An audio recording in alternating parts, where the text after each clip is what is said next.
గ్యారంటీలు లేదు. 7వ గ్యారంటీగా చెవిలో పువ్వు మాత్రమే అమలు చేసింది ఈ కాంగ్రెస్ ప్రభుత్వం. ఎవరు అవునన్నా కాదన్నా దీన్ని మనం ఒప్పుకొని తీరాల్సిందే. ఇది దయచేసి గుర్తుపెట్టుకోవాలి. ఇకపోతే ఇక వేరే వార్తలే లేవు. ఇక ప్రపంచంలో ఒక పక్క రైతులు అల్లాడిపోతున్నారు, ఒక పక్క మా విద్యార్థులు ఫుడ్ పాయిజన్ తోటి చాలా ఇబ్బంది పడుతున్నారు, మరో పక్క రిటైర్మెంట్ పెన్షన్ రాక రిటైర్ అయినటువంటి ఉద్యోగులు రోడ్లకెక్కి కొట్లాడుతున్నారు, మరో పక్క నిరుద్యోగ భృతి లేక ఉద్యోగాలు లేక మా నిరుద్యోగులందరూ కూడా రోడ్ల మీద ధర్నాలు చేస్తూ ఉన్నారు. 46 జీవో రద్దు చేస్తామన్నారు. మా ఉద్యమకారులకు 250 గజాల స్థలం ఇస్తామన్నారు. ఫీజు రియంబర్స్మెంట్లు ఆపేసినారు. ఆరోగ్యశ్రీ ఎక్కడ కూడా రావట్లే. గవర్నమెంట్ ఆసుపత్రుల్లో మెడిసిన్స్ లేవు. ఇన్ని ప్రాబ్లమ్స్ పెట్టుకొని ఏ ప్రాబ్లం లేనట్టు 3-4 రోజుల నుంచి జర్నలిస్టుల వెనకాల, మీడియా హౌస్ల వెనకాల, ప్రశ్నించే గొంతుకల వెనకాల, ప్రశ్నిస్తే ఒక స్టోరీ వేస్తే మేము అరెస్ట్ చేస్తాం అనే దగ్గరికి వచ్చింది. అయితే ఇక్కడ నేను 2 రకాలుగా మాట్లాడదలుచుకున్నా. ఎప్పుడైతే ఈ ట్రోలింగ్ అనేది ఒక ఐఏఎస్ మహిళా అధికారిని మీద మొదలైందో ఆ రోజే నేను ఖండించిన, మాట్లాడిన దాని గురించి మీరు చూడొచ్చు. ఒక మహిళగా మహిళల గౌరవాన్ని కాపాడాల్సినటువంటి బాధ్యత నా పైన ఉన్నది. ఈ రోజున ప్రతి ఒక్కరికి ఫ్యాషన్ అయిపోయిందండి, ప్రతి ఒక్కరికి ఫ్యాషన్ అయిపోయింది. అది మహిళ అంటే చాలు, అది మహిళ ఐఏఎస్ అధికారినైనా, లేకపోతే గ్రౌండ్లో తిరిగే రిపోర్టర్లైనా, యాంకర్లైనా, లేకపోతే ఇంకెవరైనా పేషీలలా ఇష్టం వచ్చినట్టు మాట్లాడడం. అంటే వీళ్ళకి అనుకూలంగా ఉంటే ఒక వార్త, అనుకూలంగా లేకపోతే ఇంకో వార్త. మహిళ అంటే చాలు, నవ్వుతే తప్పు, ఏడిసినా తప్పు, కూర్చుంటే తప్పు, నించుంటే తప్పు, ఒక అధికారినిగా ఒక అబ్బాయితో మాట్లాడితే తప్పు, నవ్వితే తప్పరే. ఆమె మాట్లాడుతుంది, అధికారిని నవ్వుతుంది. ఇక నవ్వినా మాట్లాడినా క్యారెక్టర్ అసాసినేషన్. ఎట్లుంటుందండి ఈ క్యారెక్టర్ అసాసినేషన్? ఒకరి వ్యక్తిగత జీవితంలోకి తొంగి చూసేటువంటి రైట్ ఎవరికి ఉన్నది? రాష్ట్రంలో ఏ సమస్యలు లేవా? ఈ రోజున ఎన్టీవీ లాంటి శాటిలైట్ మీడియాను కూడా మనం ప్రశ్నించాల్సినటువంటి అవసరం ఉన్నది. అలా అని ఈ సిట్ అర్ధరాత్రి పూట పోయి జర్నలిస్ట్ని అరెస్ట్ చేయడం అనేది తీవ్రంగా ఖండిస్తున్నాం. కానీ ఒక మహిళను దూషించిన, ఒక మహిళను కించపరిచిన, ఆ తప్పుని ప్రేరేపించిన, ఆ తప్పుని ఎంకరేజ్ చేసిన, చూసిన వాళ్ళది తప్పే, చేసిన వాళ్ళది తప్పే, మాట్లాడిన వాళ్ళది తప్పే.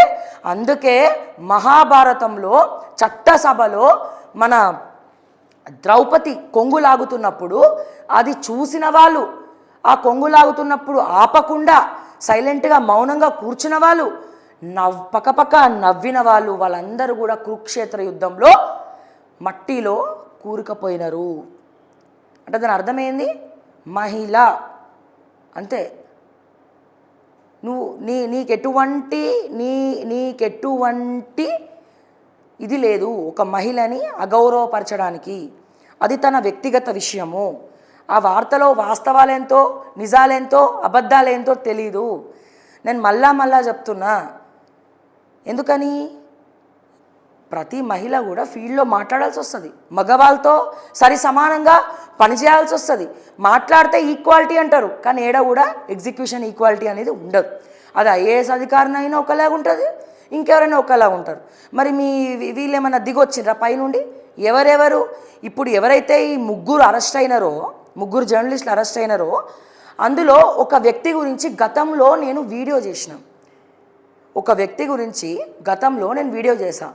ఈ సోకాల్డ్ జర్నలిస్ట్కి 200 కోట్ల ఆస్తి ఏడికెళ్ళొచ్చింది. ఈ మహానుభావుడు చాలామంది అమాయకుల అమ్మాయిలను ఎరవేసి ఐఏఎస్ ఆఫీసర్లకు బ్రోకరిజం చేస్తాడు. ఈ మహామనిషి ఒక యాంకర్ని ఒక ఐఏఎస్ అధికారికి పరిచయం చేయడం వల్ల ఆ అమ్మాయి ఆత్మహత్య చేసుకుంది.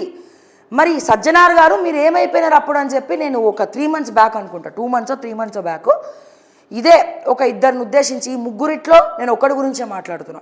మిగతా ఇద్దరు చాలా జెన్యూన్. ఓకే, మిగతా ఇద్దరు కూడా చాలా జెన్యూన్. ఈ ఒక్కడు ఈ ఒక్కడి వల్ల, ఇతను చేసినటువంటి పాపాల వల్ల ఒక యాంకర్, ఒక మహిళా రిపోర్టర్, జర్నలిస్ట్ ఆత్మహత్య చేసుకుంది. మరి దీన్ని ఎవరు తీవ్రంగా ఖండించాలా? మరి అప్పుడెందుకు ఈ జర్నలిస్ట్ని కాపాడినటువంటి ఇదే కాంగ్రెస్ ప్రభుత్వం మరి తల తీసుకెళ్ళి ఏడబెట్టుకుంటుందని చెప్పి నేను అడుగుతా ఉన్నా. 100 కోట్ల నుండి 200 కోట్ల ఆస్తి ఈ పర్సన్కి ఏడికెళ్ళి వచ్చినాయి. ఎందుకు వచ్చినాయి? ఈ రోజున సగటున శాటిలైట్ మీడియాలో చాలామంది క్షేత్రస్థాయిలో ఎండనక, వాననక, నీళ్ళు లేక, ఆహారం లేక అలమటించి తిరిగి పనిచేస్తూ ఉంటే ఆఫీసులలో కూర్చొని ఈ కంటెంట్ వేయండి, ఈ కంటెంట్ వేయద్దు. ఎవరి చేతిలో ఉంటాయండి? ఇన్పుట్ ఎడిటర్ చేతిలో ఉంటుంది. తర్వాత ఎవరు ఉంటారండి? వాళ్ళ CEO, bureau chiefs, CEO and obviously chairman. వీళ్ళు చెప్పినట్టే వాళ్ళు వినాల్సి వస్తుంది. ఒకవేళ వీళ్ళు ఏమైనా కంటెంట్ తెచ్చినా వాళ్ళు వేస్తేనే ఇది చేయాల్సి వస్తుంది. జనరల్గా శాటిలైట్ మీడియాలో ఎలా ఉంటుందండి? ముందు ఒక ప్రోమో రిలీజ్ చేస్తారు, వాళ్ళెవరో తెలుసా అని ఒక బ్యాక్గ్రౌండ్ గూస్ బంప్స్ మ్యూజిక్ వస్తుంది. దాని తర్వాత ఫుల్ ఎపిసోడ్ రిలీజ్ చేస్తారా? చేయరు. అక్కడ ఒకడు పోతాడు, వాళ్ళతో కూర్చుంటాడు, అన్న ఏందన్నా ఇది మా కంటెంట్ ఇది వచ్చింది, ఇంత ఫండింగ్. నేను జరిగే వాస్తవాలు చెప్తా ఉన్నా. అందుకే ఈ రోజున మాలాంటి వాళ్ళని ఇంకొంతమంది, అంటే 100 మందిలో ఒకళ్ళిద్దరు మాట్లాడినా ఎవ్వరు నమ్మట్లేదండి. అట్లా తయారైపోయింది.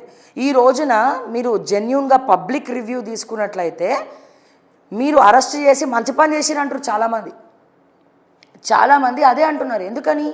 జర్నలిజం మీద వాల్యూస్ పోయి, జర్నలిజం అంటే నమ్మకం లేక. ఇప్పుడు ఒక 10 వార్తలు ఒకడికి అనుకూలంగా చేసినప్పుడు అందులో ఒక 3 వార్తలన ప్రజా సమస్యలు చూపించాలన్నా, ప్రభుత్వం గురించి వాళ్ళ సమస్యలు, స్కాములు, బ్లాక్ మనీ, వైట్ మనీ, ఇవన్నీ. మరి ఇప్పుడు ఈ అరెస్ట్ అయిన ఈ అరెస్ట్ అయిన 3 జర్నలిస్టులలో ఒక జర్నలిస్ట్ ఎవరైతే ఉన్నారో అతనికి ఎన్నిసార్లు ఎన్ని రకాలుగా ఏ ఫైల్స్ మీద సంతకం పెట్టిస్తే ఎన్ని రకాలుగా బ్లాక్మెయిల్ చేస్తే 100 నుండి 200 కోట్ల ఆస్తులు వచ్చినాయండి. దీన్ని కూడా ఎంక్వైరీ చేయాల్సినటువంటి అవసరం ఉన్నది ఈ రోజున. అలా అని వాళ్ళ అరెస్ట్ని నేనేం మద్దతు ఇస్తలేను, సపోర్ట్ చేస్తలేను. అది బరాబర్ తప్పే.